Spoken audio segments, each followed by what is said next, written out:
Hello and welcome to the print. Delhi में SIR शुरू हो गया है और इसके साथ ही हम देख सकते हैं कि एसआईआर को लेकर लोगों के बीच एक अलग तरह का माहौल बन गया है, जहां लोग लगातार अपने डॉक्यूमेंट्स जुटाने को लेकर परेशान हैं।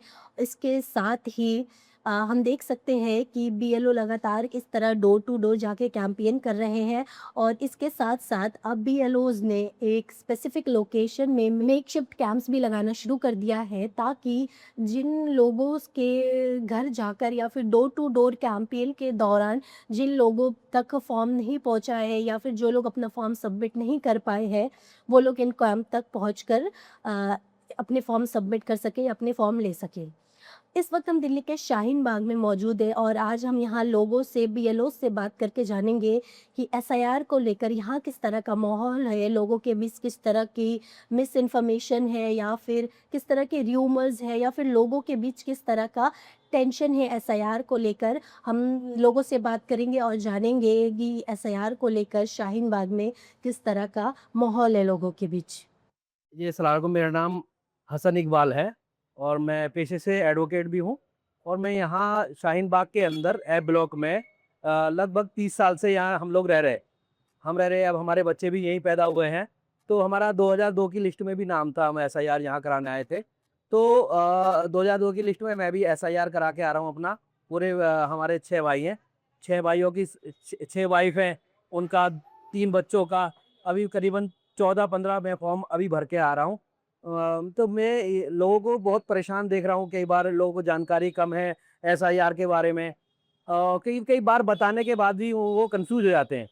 तो लोगों की मैं मदद भी कर रहा हूँ यहाँ पर। तो जैसे हमारे 6 भाई हैं, 6 फॉर्म भरना है, 6 की डिटेल निकालनी है, उसको फिल अप करना है, जबकि सेम चीज़ ऑलरेडी हमारे जो ज़्यादातर 2002 की लिस्ट में हम लोग थे। तो सेम चीज़ हमें दोबारा रिपीट करके बताना पड़ रहा है, दोबारा फॉर्म भरना पड़ रहा है, दोबारा फ़ोटो लगाने पड़ रहे हैं। हालाँकि मुझे मालूम है कि जो ये फ़ोटो लगाए हैं, ये फ़ोटो किसी काम के नहीं है। हालाँकि इसके एसआईआर के ऊपर फ़ोटो ऑलरेडी है फ़िल अप, फिर भी फ़ोटो उसपे चिपकाया जा रहा है। सबकी कटिंग लाई जा रही है, सबके प्रिंट आउट निकाले जा रहे हैं। जैसे मेरा तो चलो यहाँ का सेल्फ का था, लोग परेशान हो रहे हैं उत्तर प्रदेश से, हरियाणा से और पूरे हिंदुस्तान से कहाँ-कहाँ से बेचारे अपने डॉक्यूमेंट्स लाने में बहुत ज़्यादा परेशानी का सामना करना पड़ रहा है उन लोगों को। मेरा तो सरकार से भी ये कई बार मानना था और मेरा भी अपना मानना है, जैसे हमारा 2002 की लिस्ट में नाम था, आज भी हमारा नाम उसी घर पे सेम मकान है, सेम एड्रेस है, सेम हमारे वालिद हैं, कोई ये बदल नहीं जाएँगे, सेम हमारे पेरेंट्स हैं, वो बदल नहीं जाएँगे। तो मैं ये सरकार से कहना चाह रहा हूँ कि भई ये बीएलओ आते और सवाल पूछते कि भई क्या आप दिल्ली में वोट रखना चाहते हैं या नहीं? आप यहाँ मौजूद हैं। एक बटन दबाते येस और नो का बटन होता। जो सेल्फ वाले हैं, मैंने सेल्फ एसआईआर कराई है, सारे भाइयों की सेल्फ एसआईआर है। तो उनमें मेरे ख्याल से ना बीएलओ का टाइम खराब होता, ना हमारा टाइम खराब होता, ना अवाम का टाइम खराब होता। जो सेल्फ वाले हैं उनको सिर्फ येस करना कि हाँ रखना है या नो करना था या नहीं रखना है, तो एसआईआर हो जाती।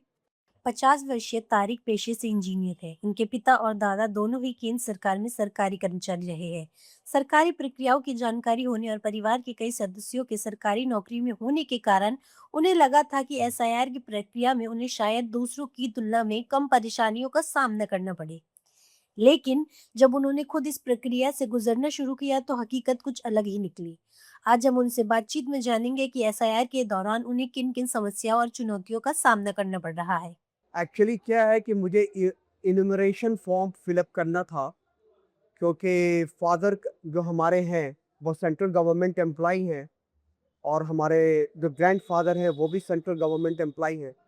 लेकिन चांस की बात ये है कि we are from Bihar, Patna, we are from Patna.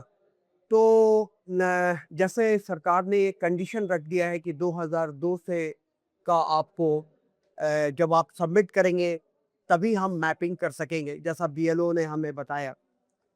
तो हमने बहुत कोशिश किया कि हमारे फादर का 2002 का या मम्मी का मिल जाए।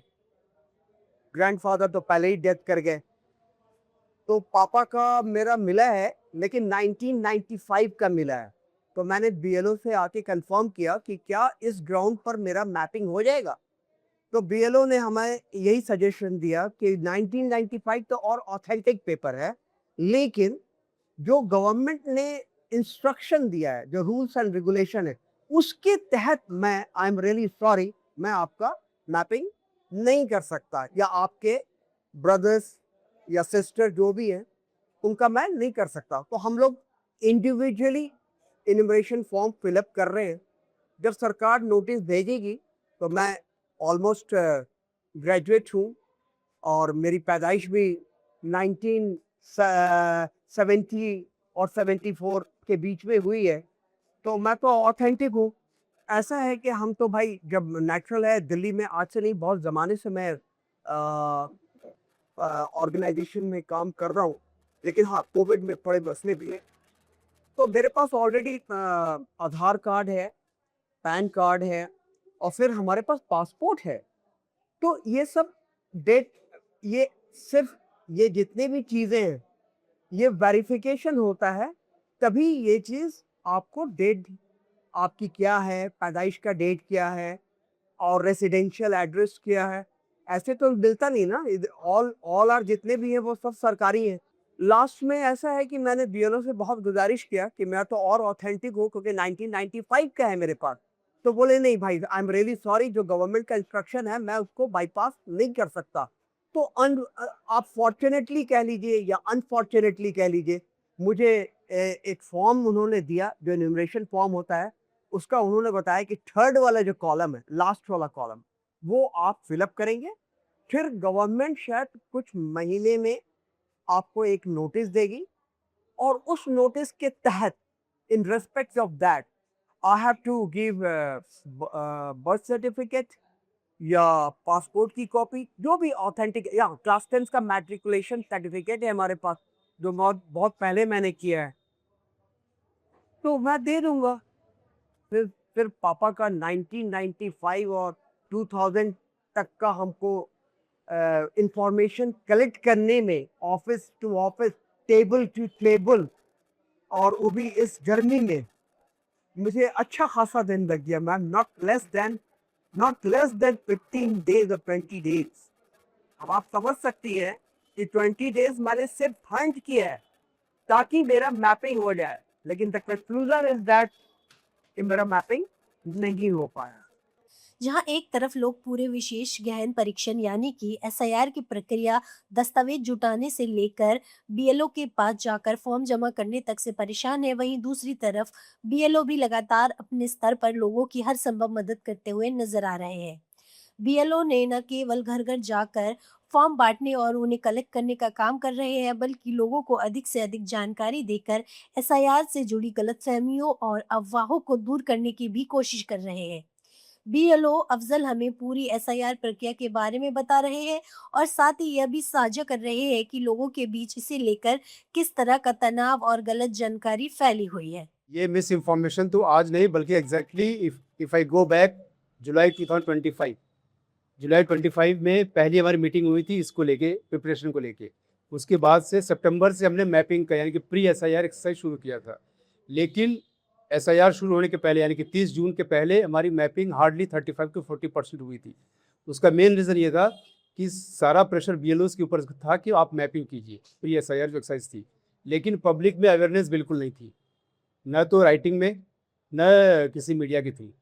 तो पब्लिक हमसे पूछती थी कि आपके पास ऑर्डर कहाँ है कि हमें मैपिंग करवाना है या प्री एसआईआर में पार्टिसिपेट करना है। तो due to that reason mapping नहीं हो पाई। अब एसआईआर शुरू हो गया है, अब यहाँ पे इतनी लंबे एक्सरसाइज के बाद एसआईआर हो रहा है, फिर भी जो है पब्लिक जो है अवेयर नहीं है। पब्लिक को ये नहीं पता कि मेरा कोडिंग बूथ कौन सा है, मेरा सीरियल नंबर क्या है, मुझे कैसे कॉन्टेक्ट करना है। अब एक बीएलओ अपने पीएस के 1500-1400 वोटर को डील करता है, ठीक है, तो उसको तो पता है उनको डील कर लेगा, लेकिन फिर भी जो है जो दूसरे पीएस के लोग हैं वो ज़्यादा इंटरेक्ट होते हैं उस बीएलओ के साथ। जैसे मेरे साथ आपने भी देखा होगा, कई पीएस के लोग आते हैं तो उनको लिटरली पता नहीं कि करना क्या है, किसके पास जाना है, कैसे लोकेट करना है, अपना बीएलओ कौन है, और ऐप से कैसे फाइंड आउट करना है, इजीएस्ट वे क्या है, क्योंकि this process is not as easy as it is understood. ये कॉम्प्लिकेटेड है थोड़ा। Online is a very easiest way, लेकिन हमें ये कहा गया है, हमें ये इंस्ट्रक्शंस मिले हैं कि जिसने भी ऑनलाइन सबमिट किया है उसको आपको वेरीफाई करना है।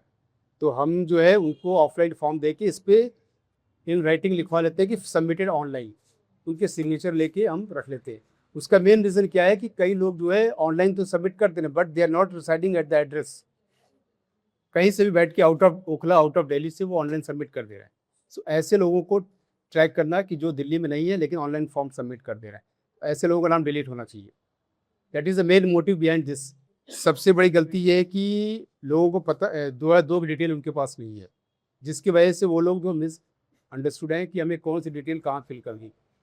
और 2002 दिल्ली में या 2003 किसी और स्टेट में लास्ट एसआईआर जो हुआ था उसकी डिटेल सर्च करने में लोगों को बड़ी दिक्कत हो रही है, वो लोग सर्च नहीं कर पा रहे and it is very difficult task. Pre SIR यानी 30 जून के पहले हम लोग पिछले 9 महीने से स्पेशल कैंप्स लगाते थे continuous through out the weekends पे हर एरिया, पूरे एरिया में, और उसमें भी इतना अच्छा रिस्पांस नहीं मिला क्योंकि पब्लिक, उसका मेन रीज़न ये था कि Delhi is mostly populated by migrated people. उनकी वोट दूसरे स्टेट्स में ऑलरेडी एनरोल्ड है, ठीक है, तो वो ये सोचते हैं कि हमारा दूसरे स्टेट में जब हो जाएगा, वहाँ से फाइनल लिस्ट आ जाएगी, हमारा नाम वहाँ पे आ जाएगा, तो फिर हम यहाँ से बिलिंग करवा लेंगे। इसकी वजह से वो लोग यहाँ से मैपिंग नहीं करवा पाए, पार्टिसिपेट नहीं। और ये हम कैंप लगाने से फ़ायदा ये होता है कि वहाँ पे एक लोकेशन मिल जाती है, उसे इजीली काम करवाने के। अदरवाइज हम डोर टू डोर आते हैं तो हमारे साथ सबसे बड़ी दिक्कत ये होती है कि इसमें बिल्डिंग्स है, फ्लैट सिस्टम है यहाँ पे, और इस एड्रेस में हमारे फ्लोर नहीं लिखा रहता है, और कभी कभी सेम बिल्डिंग नंबर एक से ज़्यादा है, तो हमें एक आदमी को हंट करने के लिए या तो पूरी बिल्डिंग में हर फ्लोर में जाना पड़ता है, और चढ़ने के बाद हमें रिस्पांस क्या मिलता है बाद में आइए। लोग प्रॉपर रिस्पांस नहीं देते हैं, अटेंड नहीं करते हैं, हमें बोलते बाद में आइए। अब हमें वापस नीचे आना पड़ता है, again we go on another day, शाम को जाते हैं, छुट्टी के दिन जाते हैं। ये बहुत बड़ी दिक्कत है। ये तो एक्चुअली कैंप नहीं है, फिक्स कैंप नहीं है ये हम बिफोर आफ्टरनून यानी कि मॉर्निंग सेशन में हम क्या करते हैं, डोर टू डोर जाते हैं, हर गली में जाते हैं और उनको फॉर्म दे के चले जाते हैं। यहाँ आने के बाद क्योंकि प्रॉब्लम क्या होती है, फॉर्म अगर आप उन्हें दे दिया तो उनके दरवाजे पे खड़े होकर आप उनसे फॉर्म फिल नहीं करा सकती और दूसरे क्वेरीज को अटेंड नहीं कर सकती, तो उसके लिए उनको एक कन्वीनियंट प्लेस चाहिए। तो ये जैसे हम यहाँ बैठे हुए हैं, तो यहाँ पे लोग आते हैं, फॉर्म सबमिट करते हैं और भी दूसरी क्वेरीज करते हैं, और यहाँ पे सारा पेपर वर्क हो जाता है बस। अदरवाइज हम डोर टू डोर ही आ रहे हैं। पिछले कुछ महीनों से एसआईआर, डॉक्यूमेंट्स, बीएलओज, ये सारे शब्द और इनसे जुड़ी बातें देश के कई राज्यों में लोगों के रोज़मर्रा ज़िंदगी का हिस्सा बन चुकी है। अब उसमें से एक दिल्ली भी है, जहाँ कुछ लोग एसआईआर के सपोर्ट में हैं और वो सोचते हैं कि ये ज़रूरी है। वहीं कुछ लोग एसआईआर के पूरे प्रोसेस से इतना परेशान हैं कि वो अब सरकार से यह जानना चाहते हैं कि एसआईआर के बाद आखिर इसका क्या परिणाम निकलेगा और एसआईआर से क्या होगा और लोग इससे क्या प्रूव कर रहे हैं।